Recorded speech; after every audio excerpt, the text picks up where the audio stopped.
चलिए आज हम एसक्यूएल के बारे में जानते हैं। आजकल एक ट्रेंड चला हुआ है एसक्यूएल का, क्योंकि ये इतना इंपॉर्टेंट टूल्स हो गया है कि हर एक अगर आप किसी भी फील्ड में जाते हैं, जैसे फ्लिपकार्ट में जाते हैं या किसी भी फील्ड में जाते हैं, तो एसक्यूएल बहुत नीडेड होती है। एसक्यूएल क्यों नीड होती है, इसके बारे में एक बार जान लेते हैं। एसक्यूएल एक ऐसा टूल है, ऐसा सॉफ्टवेयर है जो बल्क में डेटा रखता है। बल्क में यानी हम कहीं पे भी डेटा स्टोर करके रखते थे। पहले के ज़माने में क्या रहता था कि नोटबुक में सारे डेटा स्टोर किए जाते थे। एक नोटबुक बनाया जाता था, उसमें सारा डेटा हम लोग लिखते थे कि इंसान का नाम क्या है, उसका क्या सैलरी है, वो कहाँ से बिलोंग करता है, वो सारी चीज़ें हम एक रजिस्टर में लिखते थे। लेकिन अब के टाइम पे क्या हो गया कि ये सारा डेटा स्टोर हम एक ऑनलाइन प्लेटफॉर्म पे करते हैं, ताकि वो लाइफ टाइम के लिए सेफ रहे। तो इन सब के लिए अलग अलग सॉफ्टवेयर होते हैं, जिसमें एसक्यूएल एक बहुत बड़ा प्लेटफॉर्म है, एक बहुत बड़ा डेटाबेस है, जिसमें सारे डेटा कंपनी स्टोर करके रखती है। इसलिए आजकल डिमांड भी एसक्यूएल का बहुत ज़्यादा है, क्योंकि ये इतना अच्छा इंटरफेस है, इतना ईजिली इंसान यूज कर सकता है। तो चलिए हम ये जानते हैं कि अब एसक्यूएल होता क्या है। एक बहुत ही स्ट्रक्चर क्वेरी लैंग्वेज। अगर इसका फुल फॉर्म देखें तो एस स्टैंड करता है स्टैंडर्ड, और क्यू करता है क्वेरी, एंड एल करता है लैंग्वेज, स्ट्रक्चर क्वेरी लैंग्वेज।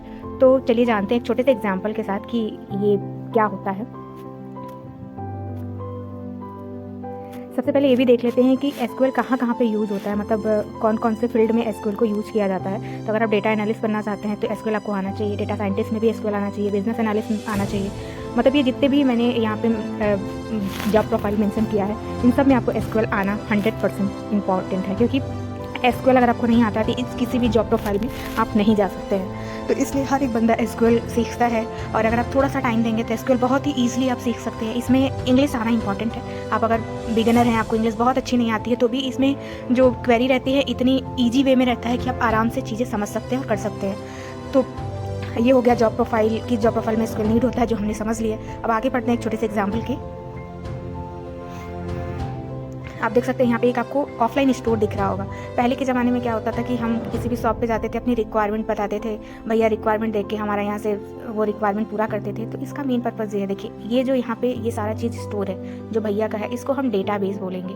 मतलब इनका जो भी दुकान का चीज़ है वो सारा यहीं पर स्टोर रहता है। तो इसका मेन ये है कि अगर कोई भी चीज़ हम लेने जाते थे, मान लो हमें कोई पिंक सलवार लेनी है,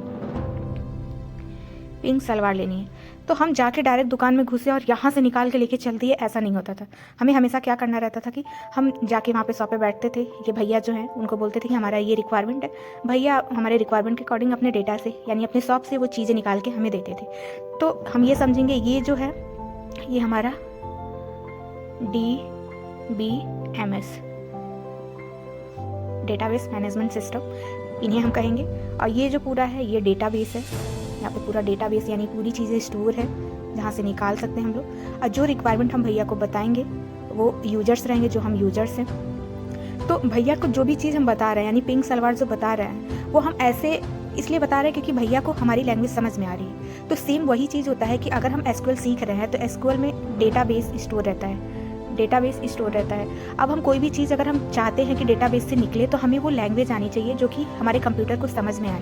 तो हमें एसक्यूएल हम सीखते हैं जो कि हमारे कंप्यूटर को एसक्यूएल लैंग्वेज समझ में आती है, ताकि हमें जो भी चीज़ चाहिए कि निर्जा कहाँ से बिलोंग करती है, निर्जा का क्या सैलरी है, निर्जा का क्या एज है, वो सारी चीज़ें हम डेटाबेस में डाल सकें और डेटाबेस से वो हमारी रिक्वायरमेंट बाहर आ सके। तो सेम भैया को जो लैंग्वेज आएगा वही हम बोल सकते हैं। अगर भैया हमारी लैंग्वेज नहीं समझेंगे तो वो पिंक सलवार कभी भी ढूंढ के नहीं निकाल पाएंगे, क्योंकि यहाँ पे पिंक सलवार भी है, ग्रीन सलवार भी है। उनको पिंक समझ में आना चाहिए, तो वो पिंक समझने के लिए हमें एसक्यूएल सीखना पड़ता है। ठीक है, तो ये सिंपल एक हो गया कि क्या डेटाबेस होता है, क्या एसक्यूएल होता है, कौन यूजर्स होता है, कौन DBMS होता है। तो जो चीज़ हम लोग बोलते हैं जो हमारी रिक्वायरमेंट को पूरा करता है, वो हम पहले एसक्यूएल के थ्रू DBMS में बोलते हैं। DBMS डेटाबेस से हमारा चीज़ निकाल के देता है। तो अब आगे बढ़ते हैं कि क्या होता है एसक्यूएल। यहाँ पे आप देख सकते हैं डेटाबेस क्या होता है। और software application use to manage our DB is called DBMS, database management system. Database is a collection of data to format that can easily be access in digitally.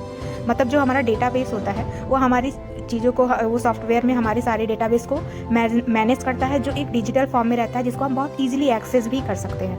ये इसका पूरा हो गया। अब यहाँ पे बता रहा है कि कितने टाइप के डेटाबेस होते हैं। 2 टाइप के होते हैं, एक हमारा रिलेशनल डेटाबेस होता है, एक नॉन रिलेशनल डेटाबेस होता है। अब रिलेशनल का क्या मतलब होता है वो समझ लेते हैं। जैसे रिलेशनल, अगर हम कोई भी डेटा स्टोर करते हैं, जैसे मान लो यहाँ हम एक कॉलेज में हैं, कॉलेज में हम पहले 3 कॉलम बना लेते हैं। ये हमारा जो कॉलम है इसमें स्टूडेंट का नेम रहेगा, इसमें स्टूडेंट का फ़ोन नंबर रहेगा, इसमें स्टूडेंट का क्लास रहेगा। तो ये सारी चीज़ें एक स्टूडेंट से, जैसे मान लो एक स्टूडेंट का नाम ले लेते हैं संदीप। संदीप का नाम, संदीप नाम है, संदीप का क्या क्लास है, संदीप किस कौन से क्लास में है और क्या उसका फ़ोन नंबर, ये सारी चीज़ें संदीप से रिलेटेड है। ठीक है, यानी कोई भी चीज़ अगर हम बता रहे हैं तो एक डेटा हमारे डेटा से रिलेटेड है।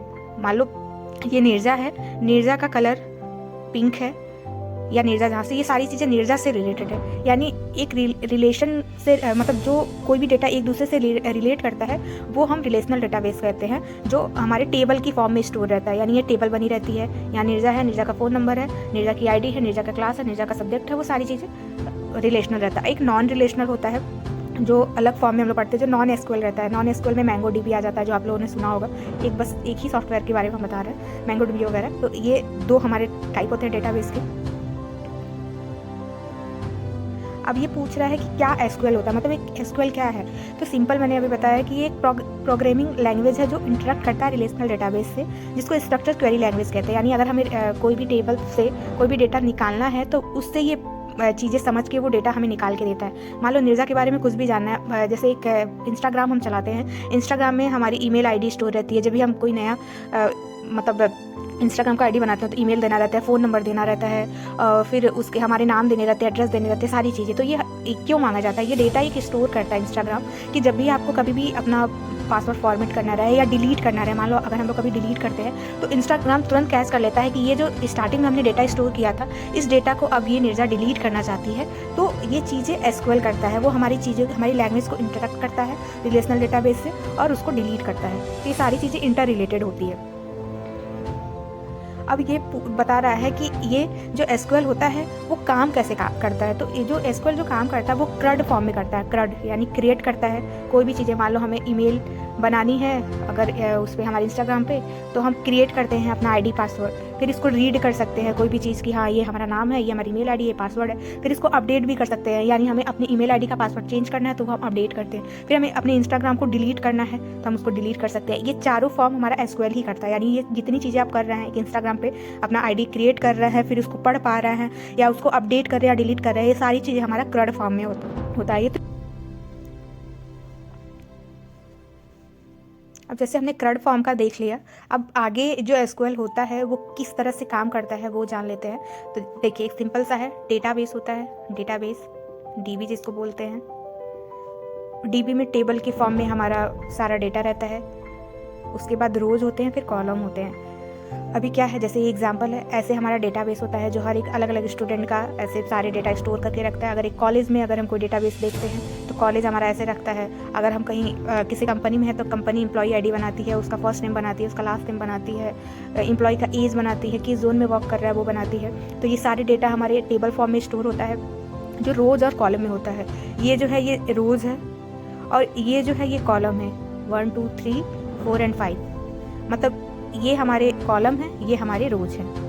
इसको रोज बोलते हैं, इसको कॉलम बोलते हैं। तो जो भी डेटा स्टोर होता है डेटाबेस में वो टेबल के फॉर्म में होता है जो रोज और कॉलम में होता है। ऐसा नहीं रहेगा कि यहाँ पे नीरजा है तो यहाँ पे एज मेरा रहेगा।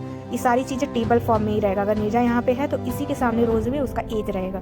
नीरजा से रिलेटेड सारी चीज़ें एक रोज में रहेगा, किसी और से रिलेटेड डिटेल एक रोज में रहेगा। तो जो कॉलम जिस चीज़ के लिए स्टैंड करता है उस रोज़ में उस टाइप की सारी चीज़ें एक साथ स्टोर रहती है। तो हमारा जो भी डेटा एसक्यूएल में रहता है वो टेबल फॉर्म में ही रहता है। तो ये हमारा बेसिक सा एक एग्जांपल हो गया। अगर आपको और भी डिटेल जाननी है तो एसक्यूएल के लिए तो आप हमें ज़रूर पिंग करें। मैं आगे की और डीपली जो भी चीज़ें मुझे पता है वो मैं ज़रूर आप लोगों के साथ शेयर करना चाहूँगी। और मैं भी एज ए डेटा एनालिस्ट काम करती हूँ, तो मुझे थोड़े बहुत जो भी चीज़ें आती हैं मैं आप लोगों को बता के ज़रूर एक आपका हेल्प करूँगी। अगर आपको डेटा एनालिस्ट, बिजनेस एनालिस्ट कोई भी प्लेटफॉर्म पे जाना है तो ये छोटी सी चीज़ें आपकी ज़रूर हेल्प करेगी। तो प्लीज़ अगर आपको ये क्लास अच्छा लगा हो, ये मेरी डिटेल्स अच्छे लगे हो तो प्लीज़ एक बार कमेंट में ज़रूर बताइएगा। बाकी thank you so much guys.